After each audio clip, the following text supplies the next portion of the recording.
కొంచెం వినడానికి కష్టంగా ఉన్నా, తెలుసుకోవడానికి కష్టంగా ఉన్నా హార్ష్ రియాలిటీ ఒకటి తెలుసుకుందాం.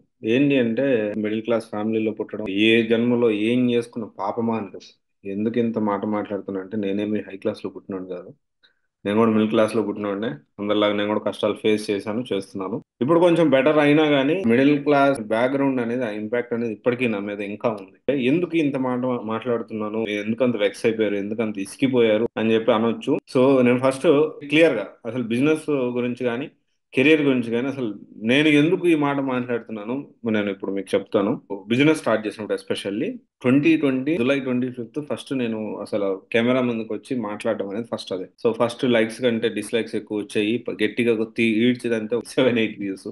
అది కూడా ఏంటి అంటే ఒక 3-4 వ్యూస్ నేను, మా మమ్మీ అకౌంట్, మా ఫ్రెండ్ అకౌంట్ ఒకటి, క్లోజ్ ఫ్రెండ్ ఒకరిద్దరు, మాక్సిమం 7-8 వ్యూస్ ఒక వీడియోకి.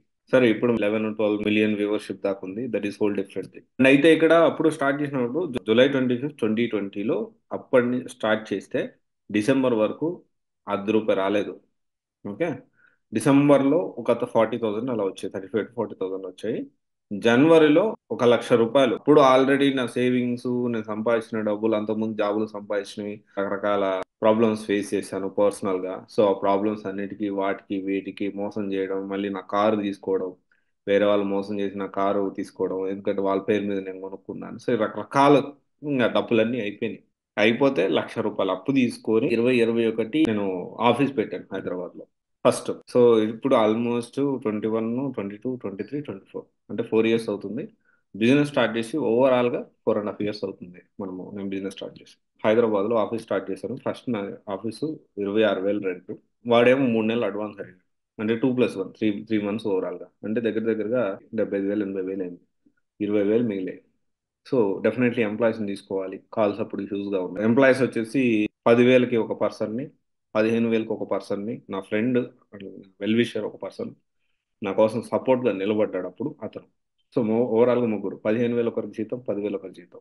నెలకి నాకు అసలు డబ్బులు వస్తాయో లేదో కూడా తెలియదు. ఎందుకంటే నేను ఏదో ప్రయత్నాలు చేస్తా ఉన్నాను, ఏదో రోజుకు ఒక వీడియోస్ చేస్తా ఉన్నాను, ప్రమోషన్స్ చేస్తున్నాను, ఎస్ఈఓ చేస్తున్నాను, బాగా డిజిటల్ మార్కెటింగ్, యూట్యూబ్ ఎస్ఈఓ చేస్తున్నాను, అన్నీ చేస్తున్నాను. సో నాకు అసలు డబ్బులు వస్తాయో లేవో కూడా తెలియదు. ఎలాంటి బ్యాకప్ లేదు. ఇమాజిన్, నేనుండే హాస్టల్ అప్పుడు అతను కొంచెం ఏంటంటే మంచితనంతో నన్ను ఫ్రీగా ఉండనిచ్చాడు. వాళ్ళ హాస్టల్లో, అశోక్ నగర్ హాస్టల్లో ఫ్రీగా మంచిగా ఏసీ రూమ్ ఇచ్చాడు, ఫ్రీగా ఉండనిచ్చాడు, సపోర్ట్ చేశాడు. సో హాస్టల్ కూడా డబ్బులు కట్టుకోలేని పరిస్థితి. నెలకి అంటే నేను బిజినెస్ చేస్తున్నాను, ఈ బిజినెస్ ఎస్టాబ్లిష్ చేశాను, ఒక ఆఫీస్ పెట్టాను, నాకు డబ్బులు వస్తాయో రావో కూడా తెలియదు, కానీ పెట్టేశాను, చేసేస్తున్నా, ఏదో ఒకటి చేస్తున్నా.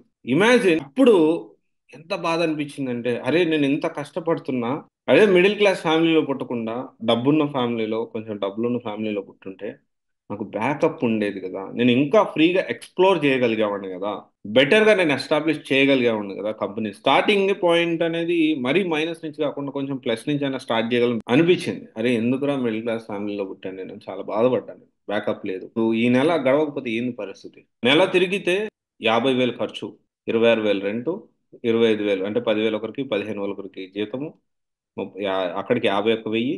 సో బయట అసలు తినేవాడిని కాదు. ఏదైనా కానీ నచ్చినా నచ్చకపోయినా హాస్టల్లోనే ఒక 10 రూపాయలు చిప్స్ బయట కొనుక్కొని, ఏదున్నా ఏదున్నా లేకపోయినా అన్నీ మూసుకొని బయట బిర్యానీ తినడం అంటే అది ఇక మహాప్రసాదం ఇక. బయట బిర్యానీ ఏదన్నా నచ్చింది తినాలి అంటే, ఇది ఎప్పుడో సంగతి కాదు, జస్ట్ 4 ఇయర్స్ బ్యాక్ సంగతి ఇది. నేను నా పరిస్థితి, నేను బిర్యానీ తినాలి అంటే ఇక మహాప్రసాదం, ఇక పరమాన్న భోజనం. ఇప్పుడు ఆ టైంలో ఎంతమంది రిలేటివ్స్ ఉన్నారు, కొంతమంది మా ఇంటి దగ్గర తిన్నారు, మా ఇంటి దగ్గర చదువుకున్నారు.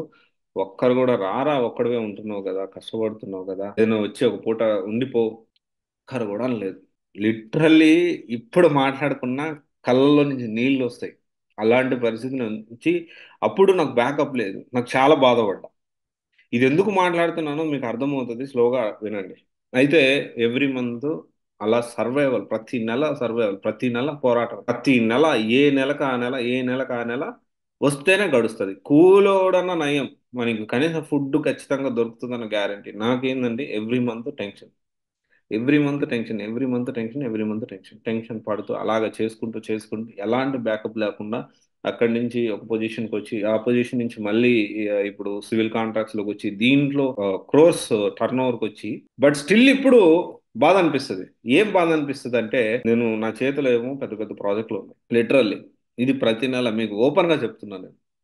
ఎందుకు చెప్తున్నానో మీరు అర్థమవుతుంది, వినండి. ఇప్పుడు ఇదంతా నా గురించి ఏదో సెల్ఫ్ గా చెప్పుకోవడం అది కాదు. నేను చెప్పేది ఒకసారి వినండి. ఈ మంత్ ఏం ఇప్పుడు పరిస్థితి కూడా ఏ మంత్ కా మంత్ నాకు బిల్స్ తొందరగా రావు మనకి, ఎప్పుడైనా కానీ మంత్లీ ఇన్వెస్ట్మెంట్ చేసుకుంటూ వెళ్ళాలి. మంత్ తిరిగేసరికి యావరేజ్ 5 lakhs నుంచి 6 lakhs వరకు మంత్లీ మినిమం ఎక్స్పెండిచర్ ఉంటుంది ఇప్పుడు. అంటే సాలరీస్ కానీ, మెయింటెనెన్స్ కానీ, 2 కార్లు ఉన్నాయి, దానికి మెయింటెనెన్స్ అనుకోవచ్చు. 2 కార్లు దేనికని, లాంగ్ రోజుకు 200 కిలోమీటర్లు 250 కిలోమీటర్లు తిరగాలి. మళ్ళీ ప్లస్ ఆఫీస్ వర్క్ చేసుకోవాలి. చిన్న కారు మామూలు లోకల్ గా తిరుగుతుంది, ప్లస్ నా వైఫ్ యూజ్ చేస్తుంది ఆ కారు. సో ఇప్పుడు మళ్ళీ అటు తిరగాలి, మెయింటెనెన్స్, రెంట్లు, ఆఫీస్ రెంట్లు, ఇంటి రెంటు, ఇవన్నీ పోను. మళ్ళీ బాబు, సరే బాబు ఖర్చు అంటే ఇప్పుడంటే మామయ్య వాళ్ళ ఇంట్లో ఉంటున్నారు కాబట్టి మనకు పెద్ద ఖర్చు ఏం లేదు. బట్ ఇక్కడికి వస్తే డెఫినెట్లీ బాబు ఖర్చు కూడా తోడవుతుంది. ఇవన్నీ కూడా నెల తిరిగేసరికి ఇప్పుడు మళ్ళీ అనిపిస్తుంది, అరే నేను బ్యాకప్ ఉంటే బాగుండేది. నేను మిడిల్ క్లాస్లో ఫ్యామిలీలో పుట్టకుండా ఉంటే బాగుండేది. కొంచెం రిచ్ ఫ్యామిలీలో పుట్టుంటే, బాగా డబ్బున్న ఫ్యామిలీలో పుట్టుంటే నాకు మంచిగా బ్యాకప్ ఇచ్చేవాళ్ళు. కానీ ఇక్కడే నేను ఒక పాయింట్ చెప్తా వినండి. అసలు బిజినెస్ మిడిల్ క్లాస్ వాళ్ళు చేసినంత బాగా బిజినెస్ అనేది రిచ్ ఫ్యామిలీలో పుట్టిన వాళ్ళు చేయలేరు. ఇది ఫ్యాక్ట్. ఎందుకంటే వాడు ప్రతి ప్రాబ్లమ్ని ఫేస్ చేస్తాడు. నేను ప్రతి ప్రాబ్లమ్ని ఫేస్ చేస్తున్నాను. ఈ ప్రాబ్లమ్ని ఫేస్ చేస్తున్నాను కాబట్టి దాన్ని ఎలా ఓవర్కమ్ చేయాలని ఆలోచిస్తున్నాను.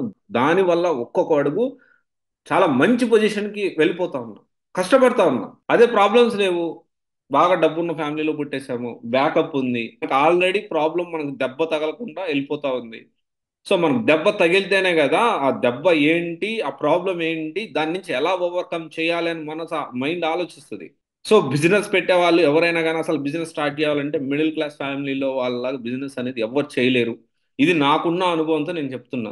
నాకున్న 4.5 years అనుభవం. దాదాపు 3 కంపెనీలు ఉన్నాయి.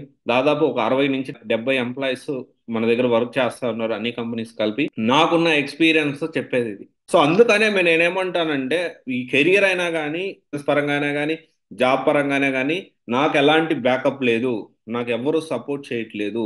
మిడిల్ క్లాస్ ఫ్యామిలీలో పుట్టడమే నాకు కూడా అనిపిస్తుంది.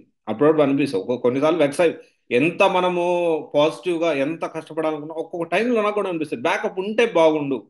లేదు కాబట్టి ఆ ప్రాబ్లం వచ్చింది, దీన్ని ఎలా ఓవర్కమ్ చేయాలి. This is what I need to think from my side. నేను అదే ఆలోచించాలి ఇప్పుడు. నాకు బ్యాకప్ లేదు, నాకు ఈ లేదు, ఆప్షన్ లేదు ఇక్కడ. ఆప్షన్ లేదు కాబట్టి అన్ని చచ్చినట్టు గమ్మున దాన్ని, ఆ ప్రాబ్లం వచ్చింది, ఇబ్బంది వచ్చింది, దీన్ని ఎలా ఎదుర్కోవాలి, ఎలా ముందుకెళ్ళాలి, ఇది ఒకటి మాత్రమే మనం ఆలోచించాలి. ఒక బిజినెస్ చేయడానికి మిడిల్ క్లాస్ వాడికి ఉన్నంత ధైర్యం తెగించాలి, బాగా తెగించాలి, దేనికైనా తెగించాలి, తెగింపు ఉండాలి. మళ్ళీ ఇప్పుడు తెగింపు లేకుండా మిడిల్ క్లాస్ ఫ్యామిలీలో పుట్టిన మిడిల్ క్లాస్ మైండ్ సెట్ మాత్రం ఉండకూడదండి. నేను నా వైఫ్కి కానీ మా మమ్మీకి కానీ మా నాన్నకి కానీ ఎవరికైనా, మా చెల్లికి కానీ, నేను అందరికీ చెప్పేది ఒకటే. డాడీ లేకపోతే మా ఎప్పుడైనా కానీ మన ఖర్చులు తగ్గించుకోవాలి అనుకోవడం తప్పు. ఆ ఖర్చు తగ్గట్టు మన సంపాదన పెరగాలి. దానికోసం ఏం చేయాలన్నది ఆలోచించాలి. అదే లైఫ్ అంటే, అట్లానే బతకాలి మంచిగా. అంటే కొన్నిసార్లు సిచ్యువేషన్లో తగ్గించుకోవాలి. But most of the times ఓవరాల్గా ఏం చేయాలి అంటే, ఇంత నాకు ఖర్చు వస్తూ ఉంది, నేను లగ్జరీ మంచి లైఫ్ని లీడ్ చేయకుండా ఉండొద్దు అని చెప్పొద్దు. అడ్జస్ట్ అవ్వి బతకడం నాకు అసలు ఇష్టం లేదు. నేను అసలు అడ్జస్ట్ అవ్వి బతుకుతా, అవసరమైన బతుకుతా, కానీ కంప్లీట్గా అడ్జస్ట్ అయ్యే ఉండాలి లైఫ్ అంతా అంటే నాతో కాదు. ఆ ప్రాబ్లమ్స్, లేకపోతే ఆ అడ్జస్ట్ అవ్వడానికి ఏం ప్రాబ్లం వస్తుంది, దానికంటే ఎక్కువ ఎలా సంపాదించాలని ఆలోచిస్తున్నాను. ఇంకెంత ఎక్కువ కష్టపడాలి, ఇంకెంత ఎక్కువ చేయాలి, ఇంకేం పని చేయాలి, ఇంకేం పని చేస్తే నాకు బెటర్, నా బిజినెస్ అనేది మూవ్ అవుతుంది, ఇంకేంది మనం ఆలోచించాల్సింది, ఏ విధంగా మనీని రొటేట్ చేసుకోవాలి, ఇది మనం ఆలోచించాల్సిన విషయం. సో కెరియర్ స్టార్ట్ చేసే వాళ్ళకి, మిడిల్ క్లాస్ ఫ్యామిలీ నుంచి వచ్చే వాళ్ళకి ఒక్కటే చెప్తున్నా, మీకున్నంత మనోధైర్యం, మీకు కాదు మనకి, నేను కూడా మీ క్లాసే, మనకున్నంత మనోధైర్యం, మనకున్నంత తెగింపు, మనం ఫేస్ చేసిన ప్రాబ్లమ్స్, అసలు ఏమి లేనోడు చేయలేడు, బాగా డబ్బునోడు చేయలేడు. సో దీన్ని మనం అడ్వాంటేజ్గా తీసుకుందాం. Okay, let's do it. So మీరు అందరూ దీన్ని పాజిటివ్గా తీసుకొని, మిడిల్ క్లాస్లో ఫ్యామిలీలో పుట్టిన పాజిటివ్గా తీసుకొని ముందుకెళ్తారని, చాలా మంచిగా సక్సెస్ అవుతానని హార్ట్ఫుల్గా కోరుకుంటున్నా. ఈ వీడియో చెప్పేటప్పుడు, మీకు చెప్పేటప్పుడు నాకున్న ఎక్స్పీరియన్స్, నేను చేసిన ఫేస్ చేసిన చాలా ప్రాబ్లమ్స్ ఫేస్ చేశాను. ఇంక ఎందుకంటే చెప్తే కెమెరా ముందంటే ఇక నీ ప్రాబ్లమ్స్ మాకెందుకు అనుకుంటారని చెప్తలేను.